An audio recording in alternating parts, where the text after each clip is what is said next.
The following program is brought to you by Total Theater Online. The views expressed do not necessarily represent those of the staff or management of WGBB. You're listening to the station that serves your community, 1240 WGBB. And now it's time for Dave's Gone By with David Lefkowitz. There goes the Daverhood. Welcome to Dave's Gone By, an hour of music, talk radio, and comedy, brought to you every week on AM 1240 WGBB Freeport and live streaming on AM 1240 WGBB.com. And of course, you can also get there through my website, davesgoneby.com. Happy almost summer. Spring sure went by quick, didn't it? I remember winter being bloody endless, one snowstorm after another, and then spring was like one rainstorm after another, and then a few nice days, and suddenly heat, and then more rain, and now out of the blue, summer. Maybe I'm getting older, so time goes faster, but this is just way too speedy. Here's an example. I was at our sponsor last week, Hewlett Minuteman Press. They're a copy and printing shop in Hewlett, 1315 Broadway, and I was getting a job done there, as you should do, because they support the show, and I look on the windows of the shop, and I see that already, they're advertising Jewish New Year cards. There's like a big discount if you pre-order them by late June, and then a smaller discount if you get them in July. And that's cool. I'm all for being prepared. I always figure the best day to buy Christmas cards is the day after Christmas. Everything's half off, or 3 days later when the ornaments are 75% off and the Hanukkah candies are going for $1 a box. But of course, if you wait till a whole week after Christmas, you're screwed, because they've swept it all away and replaced it with crap for Valentine's Day. You gotta pick your moments, you know? So here's Hewlett Minuteman Press, a week before summer has even begun, hawking Rosh Hashanah cards. And it's just so disorienting. The seasons just aren't defined anymore, you know? Remember when September was the beginning of the school year? Labor Day. You watched the Jerry Lewis telethon, you went to sleep, you had one more day to buy new clothes and shoes for school, and then, bam, Tuesday morning, first week of September, homeroom. Now, kids going off to college, they're leaving the second week of August. What the hell is that? They can't watch the muscular dystrophy telethon because they're too busy studying for midterms. And of course, you know, I've railed on here before that Christmas in this country starts the day after Halloween. I mean, Thanksgiving used to be the hub, the point at which Christmas came on full speed. But now, Thanksgiving's just a quick break in the Yuletide action, kind of like a seventh-inning stretch. It just bugs me, because not every country in the world gets the delineation of seasons the way we do in the United States. Some of those ice countries in the northern hemisphere, what do they get? Like 10 months of winter, and then summer, which for them means you can take the lining out of your mukluks. So let's enjoy these last 3 days of spring. It's a season all its own, even if it's 90 degrees. Even if the sun is beating down harder than the nightstick of an Abu Ghraib warden, even if it's stickier than a debutante's panties on prom night. My God, you know, they just finished playing the NBA Finals. I say it's still spring. And Rite Aid, CVS, Duane Reade, don't you dare pull out school supplies until the first frost. And who am I to make such demands? Why, I'm Dave Lefkowitz, radio personality, journalist, and humorist, and this is my show, Dave's Gone By, a blend of smart talk, silly talk, special talk, and music. And we have all 3 or 4 in abundance tonight. First of all, we have our weekly News Gone By, a weekend update-style look at events of the past few days. This week, not only do we have stories about dead baseball players, meteorites, and food fights, we have a special insider look at the upcoming Iraqi elections, and we'll be replaying a special song by Glenn Campbell that will probably not be on his greatest hits collection. And speaking of country music, at the end of the show, we will also pay homage to one of the all-time greats, Ray Charles. He died last Thursday, but I only heard about it after I put the whole show together, and I didn't have any Ray Charles CDs with me. And I was already doing a musical memorial to guitarist Robert Quine, so I figured to save Ray Charles for the next week and do it right. So that's what I'll do tonight, in tribute to this extraordinary interpreter of popular songs, Ray Charles. And in between the news and the blues, I've got the views of one of this station's most popular personalities, Joe Salzone. Been a couple of months since he was last on here. Joe is a political talk show host heard every Sunday night at 7 on WGBB. He's a conservative, a shade left of Sean Hannity, but you'll never mistake him for Al Franken. And considering that we just lost Ronald Reagan, and the Iraqi transfer of power is coming up, and the 2004 presidential race is just about to swing into high gear, I figured this was a perfect time to have Joe back on the show. And he also has something of a surprise announcement to make. Kind of a shocker, actually. So if you like Joe, you listen to his show, or if you're just curious, definitely stick around for the next hour. This is our 81st episode. Like the others, it's rated DGB-13 for content that's occasionally off-color, but more usually off-kilter. Politics, comedy, music, we've got it all on Dave's Gone By, and it all begins right after this. Before you go to the box office, before you spend your hard-earned money on a Broadway show, do the research. With theater tickets topping $100, why not invest the time to see if you want to see it? Read Performing Arts Insider, your guide to all of New York theater, with timely listings, reviews, rumors, everything you need to know before you go. Performing Arts Insider. Single issues and subscriptions available from TotalTheater.com or call 516-295-1511. If they asked me, I could write a book. Well, they did ask me, and I did write a book, a collection of my comedies called Marriage, Babies, and the End of the World. If you like farce, there's The Triple Wedding. If you like dark comedy, there's Last Respects. If your taste runs to the absurd, Blind Date. Something for everyone in Marriage, Babies, and the End of the World. $20 hardcover, $12 soft. Buy it now at 516-295-1511 or through the Dave's Gone By website. Welcome back to Dave's Gone By on this Thursday, June 17th, 2004. Time for the news gone by, a look at events of the past week from a summer-timed perspective.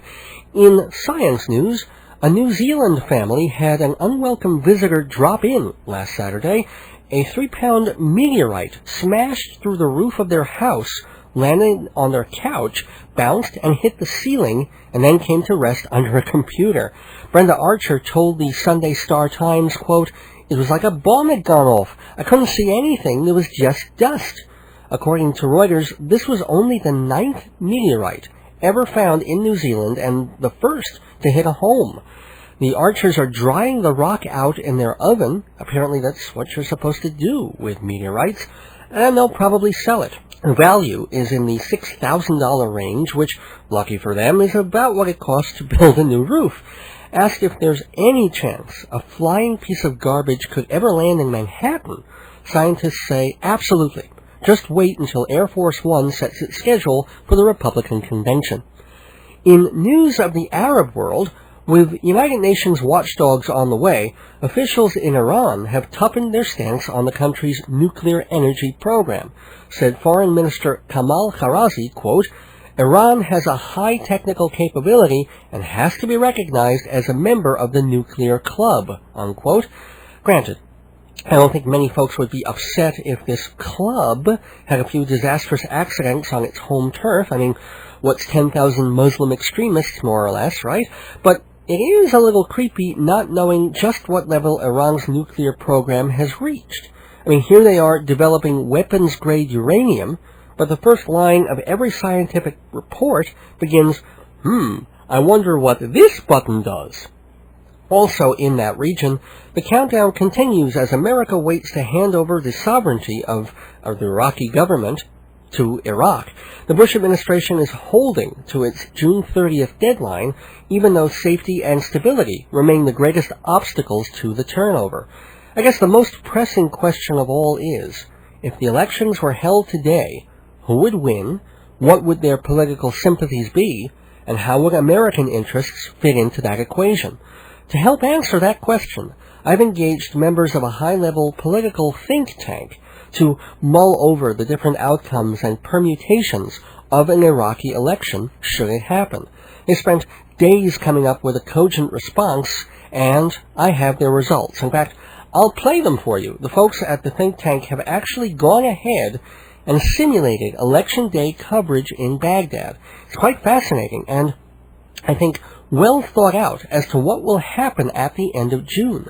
So let's listen. It's just an excerpt of about 10 minutes or so from the Horvath Institute in Washington, D.C.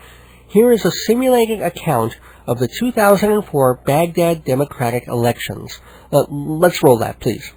Hello, good evening, and welcome everyone to a very exciting day indeed. The very first Baghdad elections since the fall of Saddam Hussein. You can just feel the anticipation in the air, the unrest of the crowds, the nervousness of the participants themselves.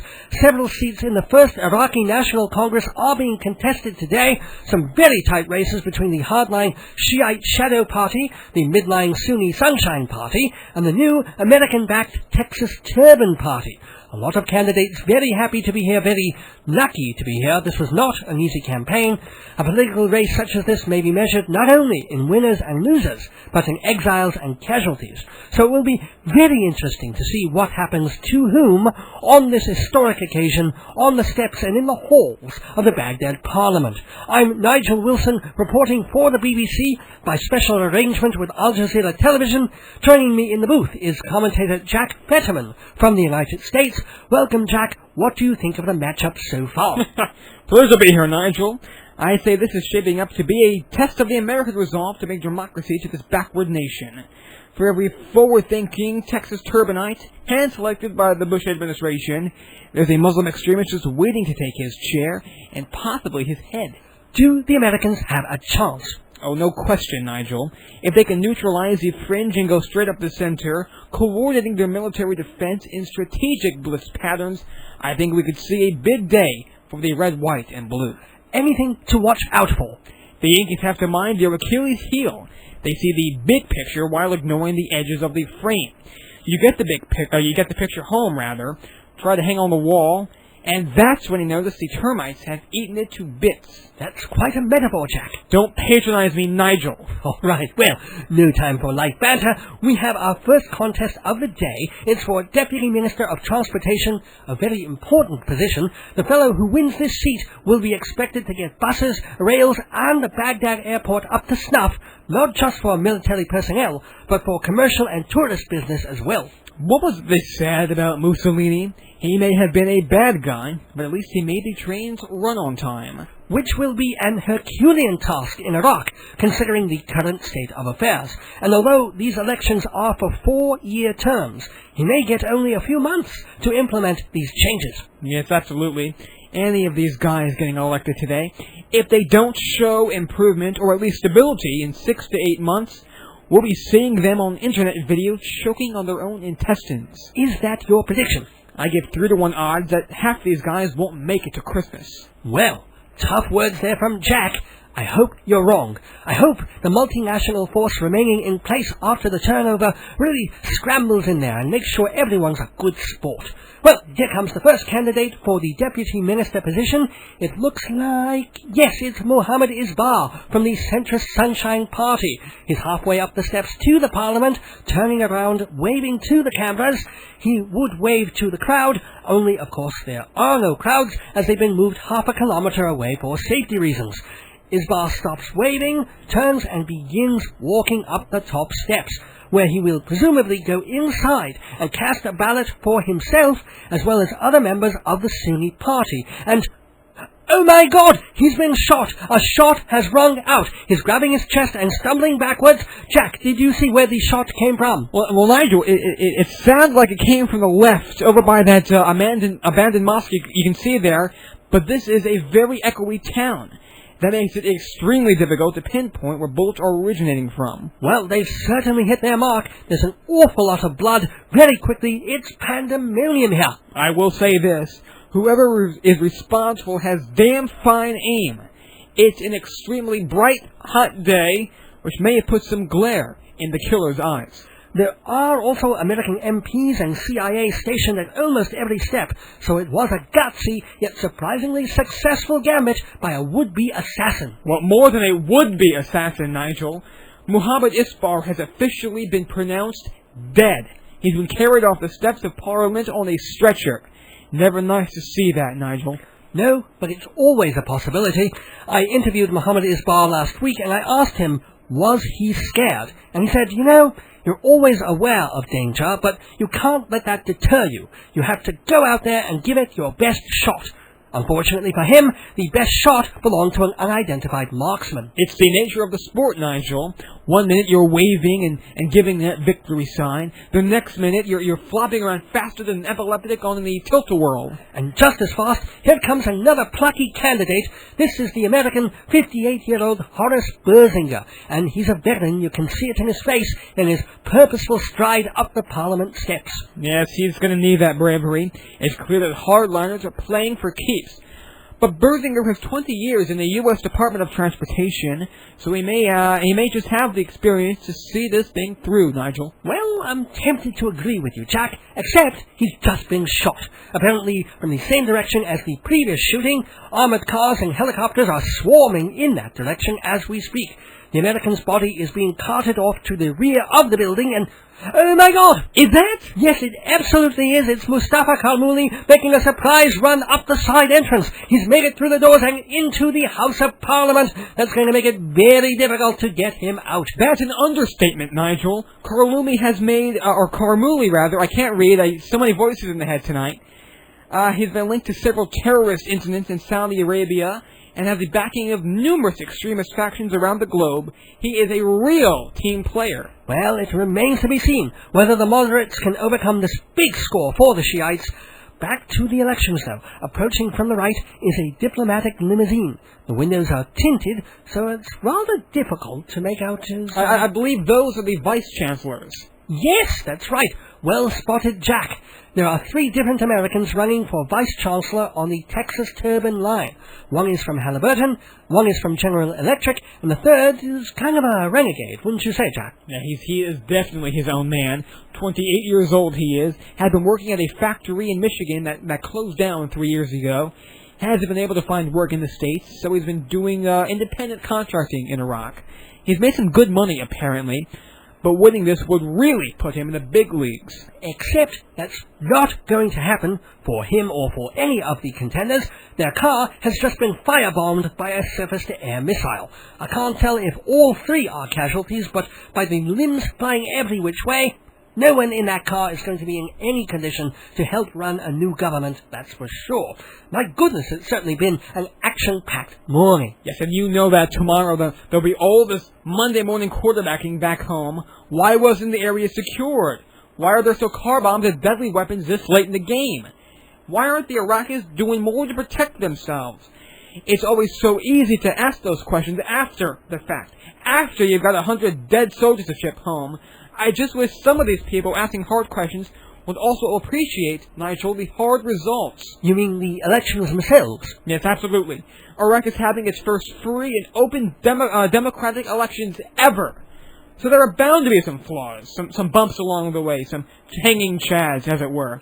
You know, I passed a McDonald's on the way to the studio today, and looking at those golden arches and the Arabian sun, I said to myself, Jack, one day those naysayers and negative Nellies are going to realize, like it or not, the Hussein days are over. It's a whole different ballgame now in Iraq. And an explosive one. 5 simultaneous car bombs just went off in the parking lot of the assembly. There were no fatalities, but the senior minister of education apparently has no sensation in the left side of his body. Well, I guess he's all right now. Oh, jolly good. Don't patronize me. Sorry. All right, I think we're on to the next political race. It's for mayor of Najaf, which sounds like something of a figurehead position, but actually entails a lot of delicate mediation between the left and right factions. Yeah, the job requires someone of skill and tact and quite a bit of courage, actually. In the months leading up to this election, the top candidate appears to be Al-Fatah Muhammad. He's a somewhat moderate career politician from the Shadow Party, running under the very popular slogan, Shiite or get off the pot. And we're just waiting for the first candidate to make his presence known. All's quiet on the steps at the moment.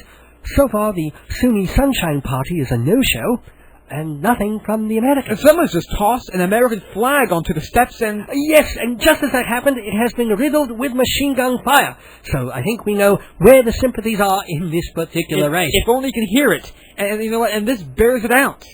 Ahmad Sahmoud is running up the steps. He's from the ultra-extremist pro-9/11 party. He's carrying something in his left hand. Can you make out what... That's a head, Nigel.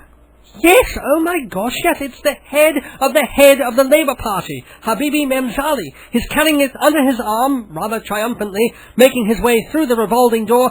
Oh, he's dropped it! It's rolling out the door down the steps! That's a bad fumble, Nigel. It'll cost the Shiites. Piling onto the head of 4 private guards hired by Lockheed Martin. They're scrambling with it. They're hoping to hand it off to another American, but no! A band of extremists from Tajikistan have jumped out of the bushes and are now hacking the guards to death, samurai style.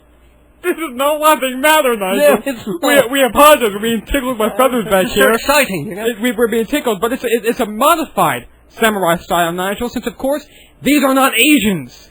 And certainly the Japanese way, exemplified by its harakiri ceremony, is more clean and methodical. The interns are hitting us with feathers, I'm sorry.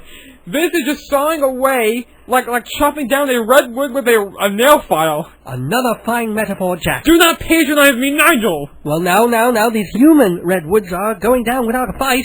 The radicals have handed off the head to Shiite shadow left-winger Tariq Akbara, and he's moving easily up the stairs, through the doors. No question, he will be Iraq's next Minister of Culture. Well, it seems officials have called a timeout, or as they term it, ceasefire, so we'll break here for a moment. You're watching election results on BBC Al Jazeera Link Up, live from Baghdad, Iraq. I'm Nigel Wilson. And I'm Jack Fetterman. Much more action to come. Don't go away. Oh my God, the wedding is next month. We need flyers, invitations, booklets. Irving, we are screwed. No, we're not, Pearl. We'll just go to Hewlett Minuteman Press. Hewlett Minuteman? What can they do? Printing, engraving. Really? Letterhead, souvenirs. Wonderful. Are they still at 1315 Broadway in Hewlett? Yup, 516-569-5577. Well, stop dawdling. Let's go. Yes, dear. Day after the wedding, I kill her. Welcome back to Dave's Gone By and the News Gone By. In education news, students at Monroe Woodbury High School in upstate New York staged a food fight so fierce, police had to be called in to stop it. 9 police cruisers from 3 agencies were called in, with cops herding the kids out of the cafeteria and into the gym. District Superintendent Terrence Olivo was asked, and this is a quote, what was on the menu that day? And he answered, whatever's on the floor. No one was injured in the fight, although several of the students were overcome by nausea. However, that was long before the fight and quite typical for the cafeteria. In sports news, the daughter of baseball legend Ted Williams has given up her fight to have her dad thawed out. Williams died 2 years ago, and his remains, this is true, they were brought to the Alcor Life Extension Foundation, a cryonics lab in Scottsdale, Arizona. The slugger's daughter says her dad wanted to be cremated, but his son showed a judge a handwritten note saying no. Williams wanted to be cryogenically frozen and then thawed out in case scientists ever came up with a cure for death. Williams, by the way, is not the only baseball player in a state of suspended lifelessness. Just look at the daily lineup for the New York Mets. And speaking of dead wood, An 81-year-old German man has pled innocent to rape charges. He's on trial for multiple sexual assaults, but he says he can't even get an erection. The fellow already has one court victory. The judge ruled he could not be forced to take a potency test.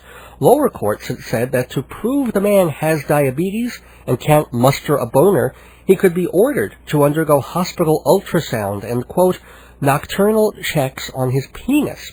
According to Reuters, one court even said the medical staff could tie him to a bed, attach a ring to his gazinga, and use an erectometer to check if there was any stiffening. But that has now been disallowed. The trial continues, and defense attorneys say, win or lose, it's unlikely he'll do hard time. In celebrity news, country music singer Glenn Campbell, arrested last fall for drunk driving, was sentenced to 75 hours of community service and 10 days in jail. Well, not really 10 days, 10 nights. The judge granted his request to be free during the daytime so he could work, but he has to sleep overnight in the pokey. I don't know, I think that's a little lenient, all things considered.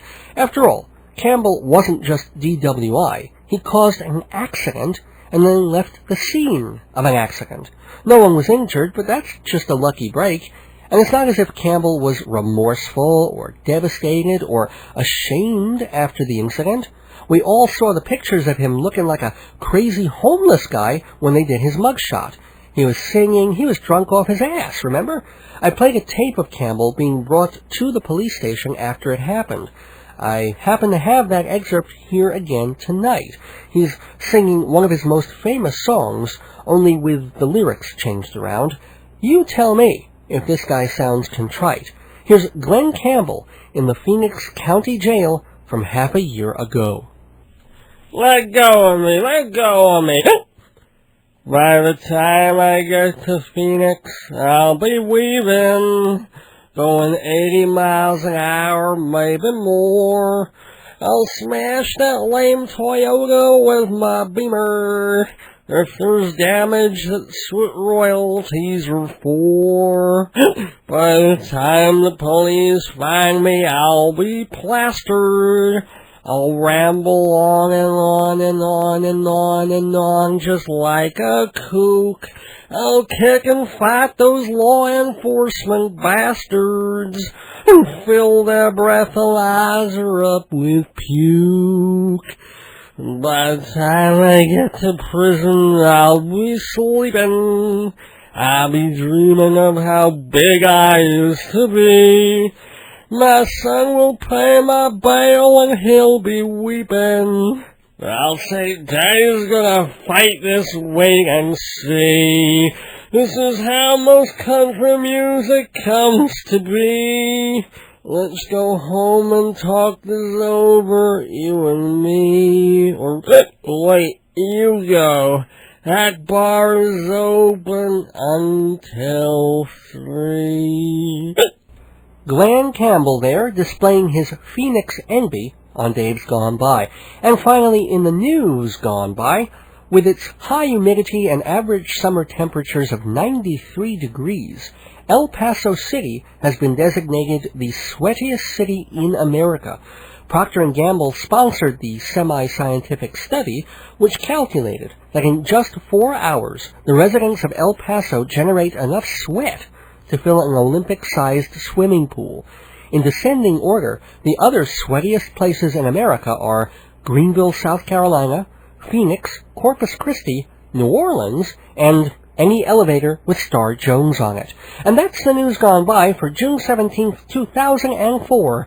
Please send your comments, opinions, and erectometers to Dave's Gone By, Box 62, Hewlett, New York, 11557-0062. Dave's Gone By, P.O. Box 62, Hewlett, New York, 11557-0062. You can also email me, davesgoneby@aol.com. It is your feedback that makes this show worth doing. Well, no, not really. I do it because I get a kick out of it, but your feedback certainly adds to the joy and value of this program. So take a minute or two And just write to me, an email, a postcard, whatever. I might even read your note on the air, name withheld upon request. So, send me messages, letters, poems, and more, and if the package comes from El Paso, no sweat. Back after this. You know who's never eaten at the Tandoor Grill? Osama bin Laden. And you want to know why? 2 reasons. 1, he's an idiot. He doesn't realize how tasty their appetizers, main courses, and Indian breads can be. 2, he must be living in a cave, because for months I've been telling people 222 Sunrise Highway in Rockville Center with a menu at TandoorGrill.com. Osama doesn't even know you can get 10% off by mentioning Dave's Gone By. And you know what? Don't even tell him about the Tandoor Grill. He'll never know it's India-licious. Welcome back to Dave's Gone By on AM 1240 WGBB Freeport and AM 1240 WGBB.com. It's time for Dave's Got Guests. Well, one guest, but he's multi-talented, so I pluralize him. He's been on the show a few times. He may be, in fact, the guest I've had most on the show. He's certainly one of the voices you will hear most on this radio station because he's got Your World on Sunday nights at 7, and then he's got kind of a later gig that night, a looser show at 10, and he has been doing some other shows at other times during the week. I can't even count them. I don't even know when they're on. They're all on my website, all of them. See, he talks even before I fully introduce him. There can only be one person. It can be the one, the only, my good friend, and my colleague, Joe Salzone. Welcome, Joe. Well, Dave, thanks for having me. Thanks for dragging me out of Manhattan. On a stormy Thursday day. It's like 112 degrees in the studio, but that's our problem, not you. Well, because we had to turn off all the electric equipment, and we heard these beepings coming through. We thought the board was zapped. It's a lot of fun. Yeah. Anyway, we've got so much to cover, so let's get right into it. First, that's politics, because your program is political from a somewhat conservative and adorable perspective. Joe got angry because I always refer to him as a conservative talk show host. He's always a right-wing guy. You know, I have more. There's more to me than my politics. More facets, like adorable and sensual. Yes, that'll do. And white. You're white. I'm very white. I'm the whitest guy in the room. Well, you're Jewish. You got that Jew tan. You've actually gone for 2 minutes before bringing up the Jewishness. Thank you, Joe. This is your world now, apparently. All right, here we go. It's time to talk about, politics then. Mm-hmm. Reagan, dead. Still dead. 93 years old. He's still dead, Joe. Even his funeral is still going on, I think, at this point. What did you think of him? He's my first role model in life, actually. Not your dad? My dad is up there, but Ronald Reagan, a lot of my ideology is based on Ronald Reagan's presidency. You know, I was only 4 years old when he was reelected in 1984. Excuse me, I was not even, I was just born in 1984. So really, by the time he was out of office, you were 4 years old and he's your biggest role model? Well, you know, it was after his time in office that I read about him, read what he did, read what he stood for. You might not have agreed with him. I doubt you agree with most of what he did, but he was, by all estimations, a nice man. And you don't see that in politics. Politics now, we're so polarized in this country, like 50% liberal, 50% conservative. He was really a uniter and not a divider. He was a personable fellow, and I have to admit, I've changed a little bit of my feelings about him. There was a terrific documentary on public television. It was nonpartisan. It was not Fox. It was not... And you would figure public television would go for a liberal slant. It was quite a pro-Reagan documentary in the sense of really showing how personable he was, how intelligent he was, clever, good with people, and it didn't negate some of the things. I mean, it certainly said that he did not really care about AIDS. He did not do the right thing by that. He did not... Well, keep in mind, back then, you know, there's a lot of misconceptions, as there still are about AIDS. Yeah. You know, if a Democrat had been... Can you get it from doorknobs or not? I don't know. I've never been in a room with a lot of AIDS patients. And I try to keep it that way, because I don't know if it's contagious. It's like the common cold. It's contagious in one way. And don't, stop with your emails right away, all right? I know, as soon as this segment is over, I'm going to open up my computer if the storm is, allowing me to use my computer at all. And all sorts of hate mails, and most of them from me. So right, you hear the thunder in the background because we're actually outside now. Yeah, we shouldn't really do this in the rain. We shouldn't. No, well, you like to sing in the rain. But he also went through the Iran-Contra thing and really tried to explain step by step. It's the first time I've ever understood it. Well, you know what? The thing about Ronald Reagan is you could debate his politics and his policies, but it's kind of hard to think of, and there are other Reagan haters out there, but it's hard to think of something to say bad about the man himself and the person he was. Well, I mean, he could be very stubborn, and he could get stuck into, especially later in life when he was getting older, and it was just beginning of the onset of the Alzheimer's, although they may not have called it then. So, I mean, he was on a radio interview at one point, and he went through this story, and they got to the end of the interview, and he's thank you, President, and then he said, I just want to say one more thing, and he ended up repeating the entire story, not remembering that he had just told it 5 minutes ago. Well, that's disease. If it's true, I don't know if it's true or not, but that's sad. Yeah, that's not a bad person thing. What's so amazing to me about Ronald Reagan and his legacy is, when he passed away, he was out of public office for 15 years, out of the public eye for 10 years, and yet you still see all of this outpouring of emotions and grief. I have to say, when I heard the news, as much as we all knew the day was coming, it still came as such a shock, I think, to me. Oh. It did, because, again, I'm a conservative. I'm adorable, but I'm a conservative. and I got this from a lot of my conservative audience, my conservative friends, is we never really imagined, and this might sound kind of cheesy, but we never really imagined a time where Ronald Reagan would not be alive.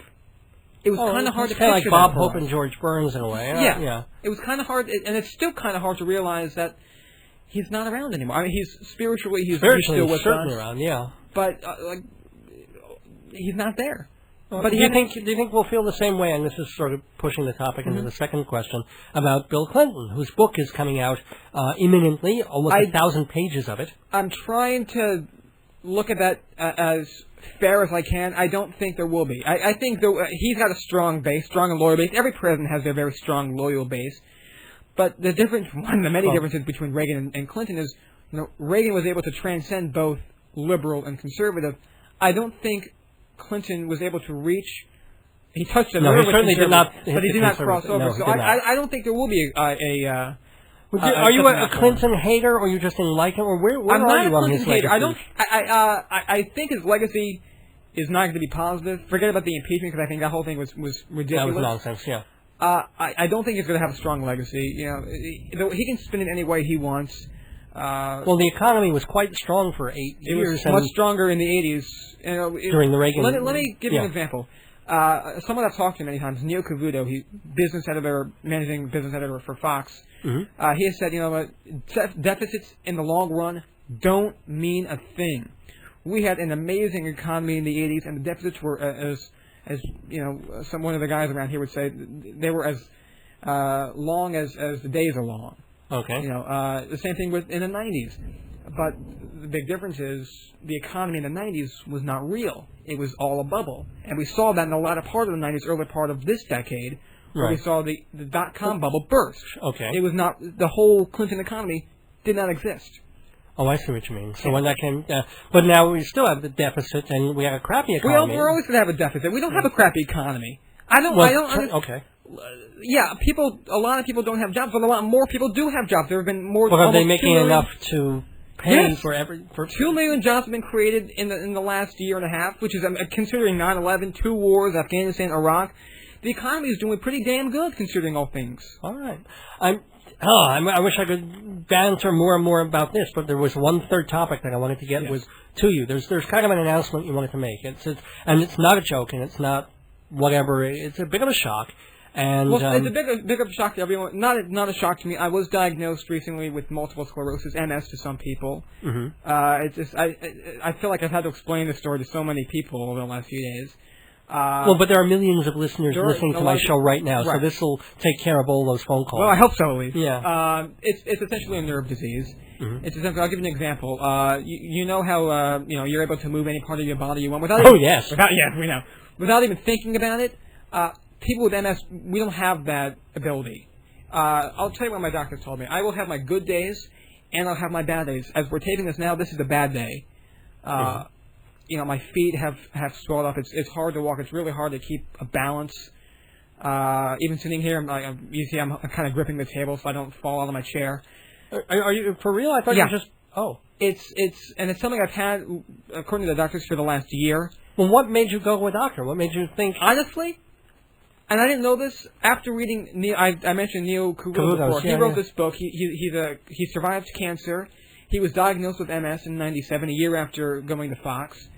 And he, reading his book, it was so inspirational. It moved me to a point where I wanted to look into my family history, and I found that MS is big in my family. So I went to the doctor, got some early blood work done, and then they said I'm basically in the early symptoms of it. But as I understand, there are 5 different versions of MS. Mm-hmm. There is the most serious kind, which I don't have. I have the weaker kind, whereas I explained to you off the air, Dave. Yeah, but I never remember anything. Of course. Yeah. It's not going to... It won't kill you, it's not going to kill me, but it is going to make my life more difficult than it is now. It's like, for example, I woke up the other morning, my right arm, I could not move it. It was bent, or excuse me, it wasn't bent. I could not bend it at all. So your brain could not tell your arm what to do. I was telling my arm, move, but my brain was not giving that signal to the arm, and that's what MS is. I could be coming out of a car, just stepping off the curb, and my legs will freeze. And there's nothing you can do about it. You wait until... You have to wait, and it could take hours. So is it going to be degenerative for the rest of your life, or is it going to stay at a certain level? Or, yeah. There's medications out there that helps to stem the development of it, but once you have it, it progressively will get worse. It's something, look, So how are you going to treat it? I mean, are there medicines? Will you walk in with a cane? I don't know. There will be days where you might see me around here and I might have to have a cane with me. Mm-hmm. There might be days where I'm just not going to be able to come here. Right. That's a reality I've already had to face. It's not something that I really wanted to have, but, I can tell you, in all honesty, I was, a long time ago, before I had this, resigned to whatever my fate would be. There's no... I'm angry about it. That's a natural reaction, I imagine. But, I'm still going to do my job to the best of my ability. I'm still going to come on here every Sunday night at 7, still talk to you, still hang out with my friends. There's just certain things I won't be able to do anymore. And I could stay bitter, but I don't want to, because I still want to... Bitterness is my job. Exactly. You're the bitter. I'm the young, relatively handsome guy. You're the balding, short, stocky man. Yes. Yeah, I was not going to use the word... Stocky? You're stocky. I'm not stocky. You got that George Costanza look going. Oh, thanks. Well, gee, that ends this interview. Actually, also, we're running out of time. So I want to thank Joe, and I want to wish you, certainly, of course, best of luck. You're going to take a couple of weeks off, kind of a vacation for July. I'm gone for all of July. But you've prepared some shows for the people who we have a lot of fun stuff coming up in July on Your World, and actually a format change coming up. So you see, I'm still working hard. Format change coming up soon. More news, less opinion. More news, less opinion. Changing the show's name, too. What's it going to be? So deciding that we're leaning towards News Tonight.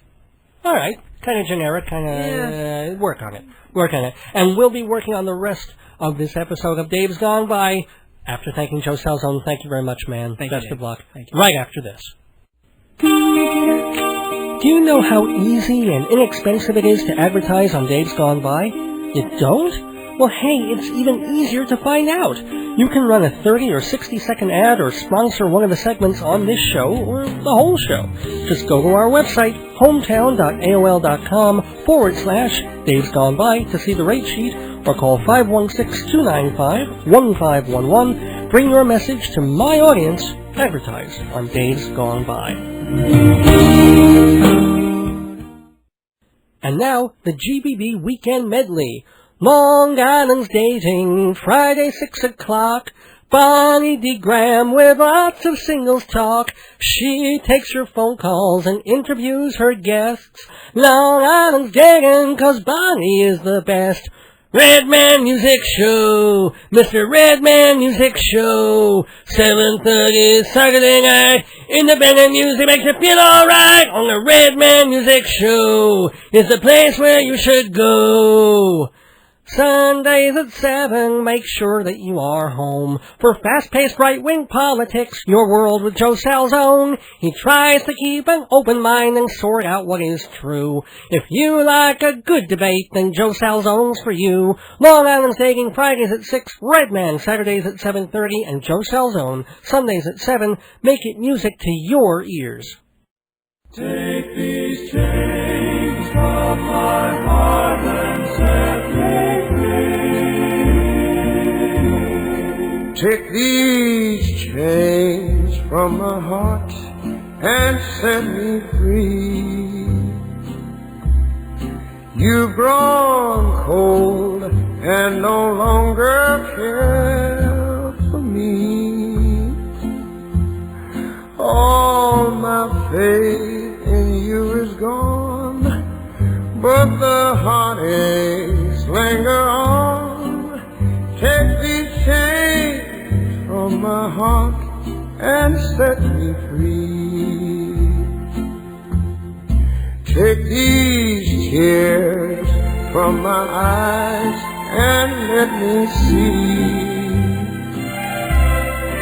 just a spark of the love that used to be. If you love somebody new, let me find a new love too. Take these chains from my heart and set me free.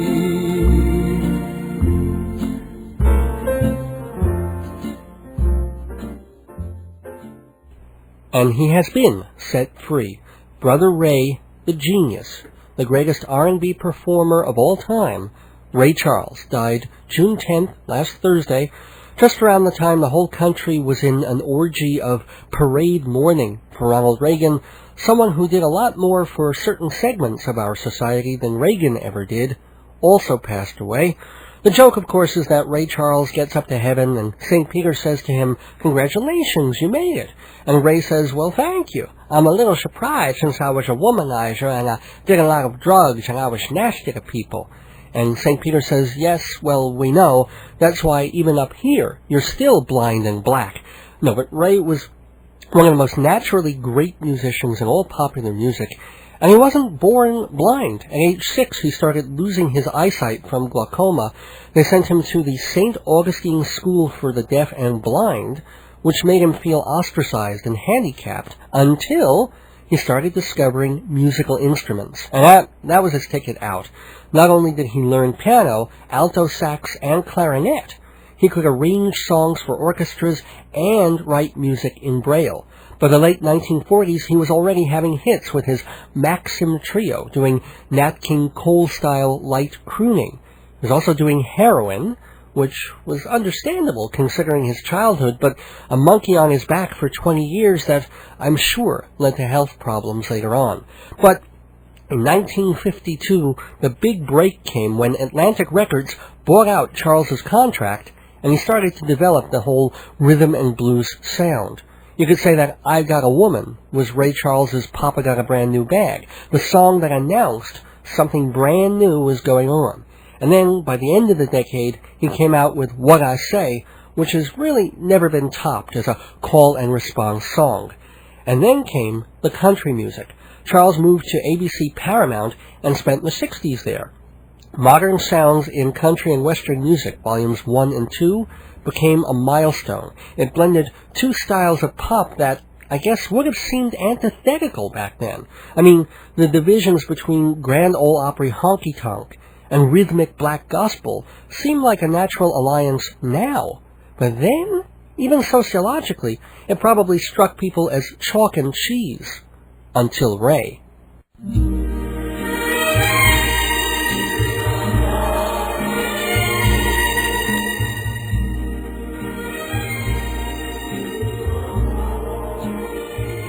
You give your hand to me, and then you say hello, and I can hardly speak. My heart is beating so, and anyone can tell. You think you know me well, but you don't know me.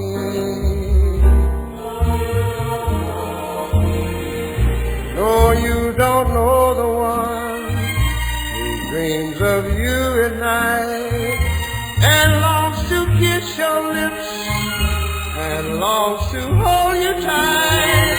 Oh, I'm just a friend, that's all I've ever been, 'cause you don't know me. For I never knew the art of making love, though my heart aches with love for you. Afraid and shy, I let my chance go by, a chance that you might love me too. You give your hand to me, and then you say goodbye. I watch you walk away beside the lucky guy. Oh, to never, never know the one who loved you so. Well, you don't know me.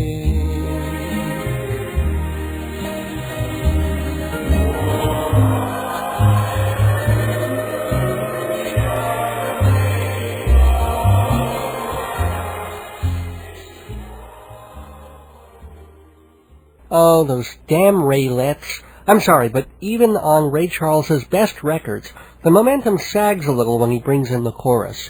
I guess it was a convention of the times, or maybe he was banging all the singers and this was their meal ticket, but you do kind of go to sleep in the middle of classic Charles tunes and then wake up for the last verse.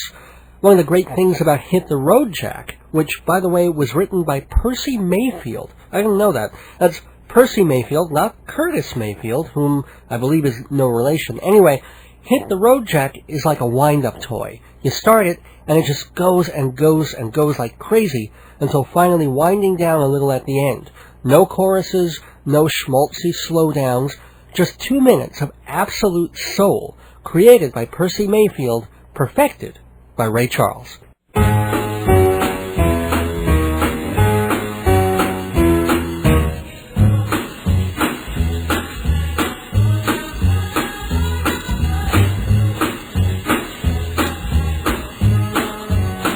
You say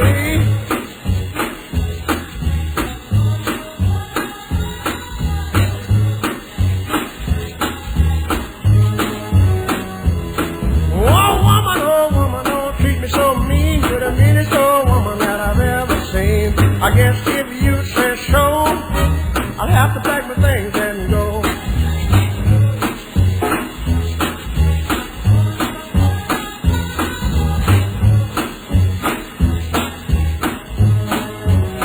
You say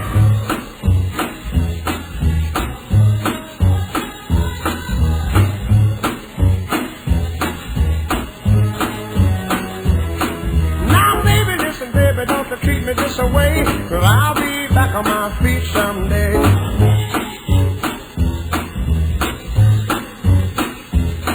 Well, I guess if you say so, I'll have to pack my things and go.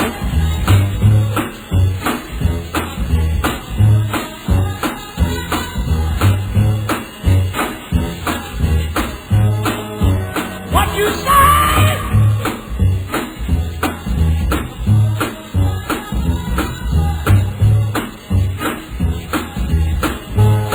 well, what you said, I didn't understand it. You can't mean that. Oh, now, baby, please. Ray Charles hitting the road for good last week, paying a little tribute here on this episode of Dave's Gone By, and we'll have one more Charles tune to end the program, but before that, gotta do the necessaries. The thank you very much is so richly deserved by our advertisers and sponsors, which include Hewlett Minuteman Press, 1315 Broadway in Hewlett, for copying and printing and engraving and binding and cosmic noodling and poodle dyeing. 516-569-5577. Get 10% off their prices just by telling them you heard their ad on Dave's Gone By. And get 10% off savory Indian food at the Tandoor Grill, 222 Sunrise Highway in Rockville Center, just across the street from the LIRR. Lots of appetizers and entrees that range from spicy to very mild, all of them yummy. Call 516-766-4440. Or see the menu at tandoorgrill.com. Not tandoori, Tandoor. Leave off the last I for Indialicious.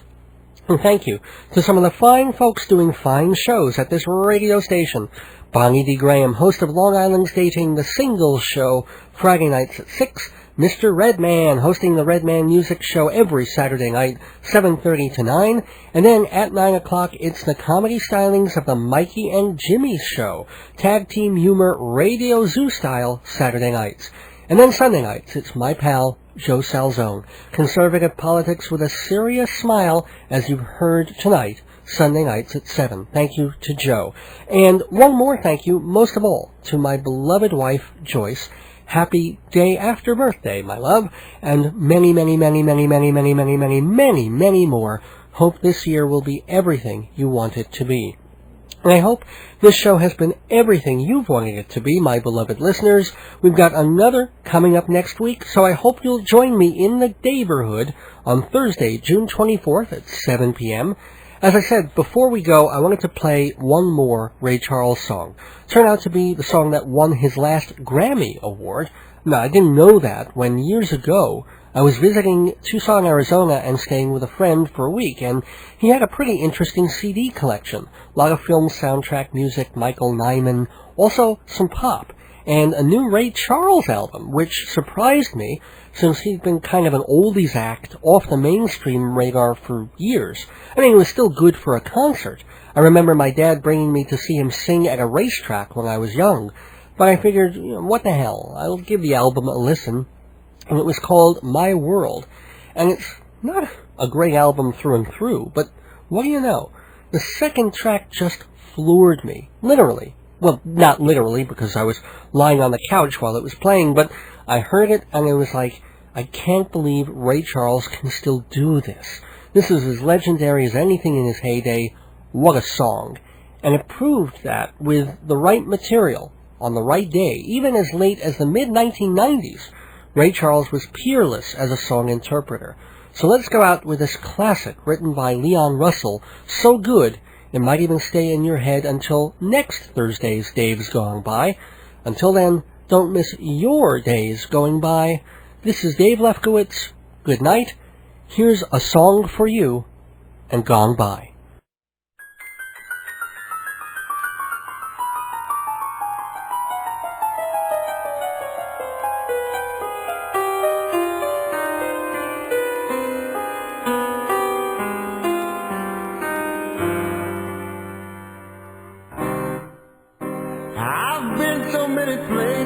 In my life and time, I sung a lot of songs, I've made some bad rhymes. I've acted out my life in stages with 10,000 people watching, but we're alone and I'm just singing this song for you. Image of me is what I hope to be. I treated you unkindly, but girl, can't you see? There's no one more important to me, so darling, can't you please see through me? 'Cause we're alone now and I'm singing my song for you. You taught me precious secrets of the truth was holding nothing. You came out in front and I was hiding, but now I'm so much better. So if my words don't come together, listen to the melody, 'cause my love is there.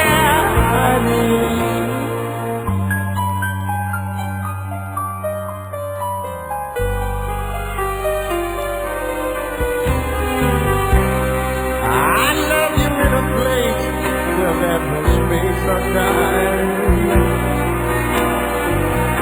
I love you for my life, 'cause you're mine.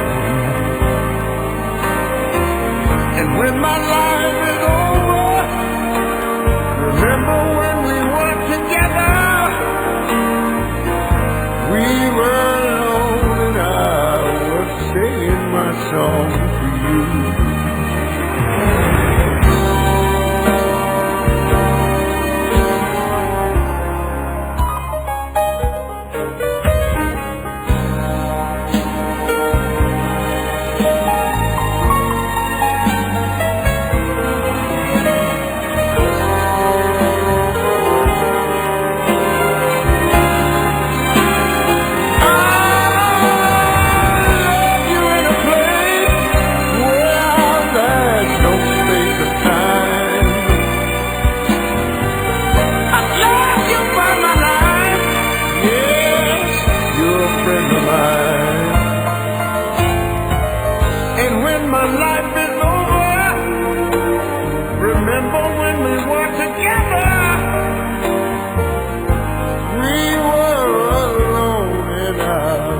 singing my song for you.